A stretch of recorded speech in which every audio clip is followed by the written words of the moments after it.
Hello বন্ধুরা, good afternoon. কেমন আছো? আশা করি তোমরা ভালো আছো। আমার চ্যানেলে সবাইকে স্বাগত। আবার একটা নতুন রেসিপি নিয়ে চলে এসেছি। আজকে বানাবো সিলভার কাপ মাছের কালিয়া।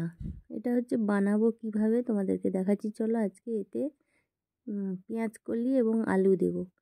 প্রথমে মাছটা ভালো করে ধুয়ে লবণ হলুদ মাখিয়ে নিয়েছি। এবার লাল লাল করে ভেজে নেব। কড়াইতে তেল দিয়ে মাছগুলো দিয়ে দিচ্ছি। মাছটা এতই বড় যে কি বলবো, চিকেনের মতনই শক্ত শক্ত। মাছটা খুবই পুরনো, বেশি ওজনের, তো এর জন্য খুবই সুন্দর। দেখো মাছটা ভাজা হয়ে গেছে। এবার এই সবজিগুলো ভেজে নেব। প্রথমে আলুটা ভেজে নিচ্ছি, তারপর পেঁয়াজ কলিটা ভেজে নেব। আজকে মাথায় এলো এটাই রান্না করব, দেখি কেমন লাগে খেতে, তাই রান্না করলাম আজকে। আলু ভাজা হয়ে গেছে। এবার হালকা করে পেঁয়াজ কলিটা ভেজে নেব। পেঁয়াজ কলি খেতে তো আমার খুবই ভালো লাগে। শীতকালীন যত রকমের সবজি আছে খেতে তো খুবই ভালো লাগে আমার। কার কার ভালো লাগে কমেন্টে জানিও।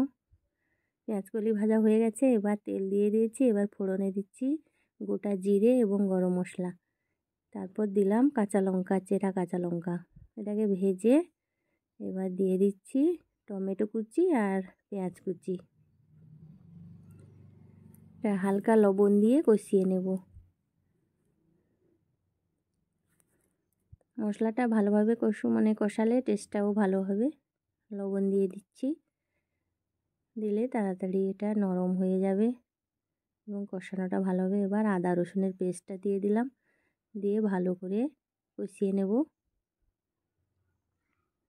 তারপর দিচ্ছি হলুদ গুঁড়ো, লঙ্কা গুঁড়ো।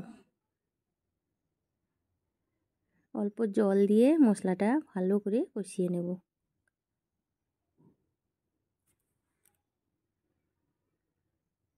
জল দিয়ে দিয়েছি। এবার ভালো করে কিছুক্ষণ কষিয়ে নেব।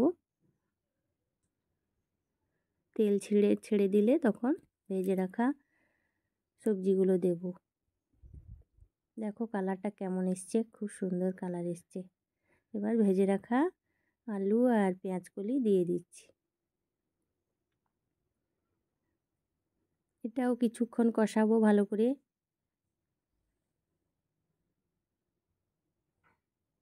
কষিয়ে তারপর জল দেব। দেখো কষানো হয়ে গেছে। এবার জলটা দিয়ে দিচ্ছি। জলটা বেশি দেব না, মোটামুটি আলু সেদ্ধ হবে সেরকমই দেব।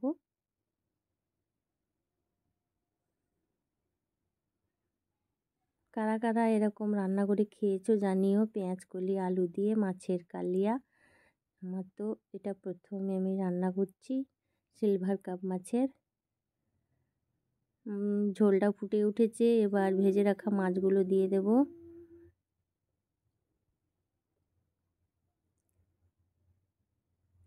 মাছগুলো দিয়ে দিলাম। এবার ঢেকে দেব, দিয়ে আলুটা সেদ্ধ হতে দেব। আলুটাও মনে হচ্ছে সেদ্ধ হয়ে গেছে, দেখে নিই নেড়ে ভালো করে।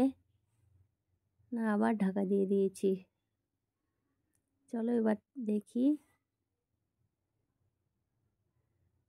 খুবই সুন্দর স্মেল আসছে। আলুও সেদ্ধ হয়ে গেছে। এবার ধনেপাতা দিয়ে নামিয়ে নেব। গরম গরম ভাতের সঙ্গে বা রুটির সঙ্গে খেলে খুবই ভালো লাগবে। পেঁয়াজ কলি আলু আর মাছের কালিয়া। দেখো ধনেপাতা দিয়ে দিলাম,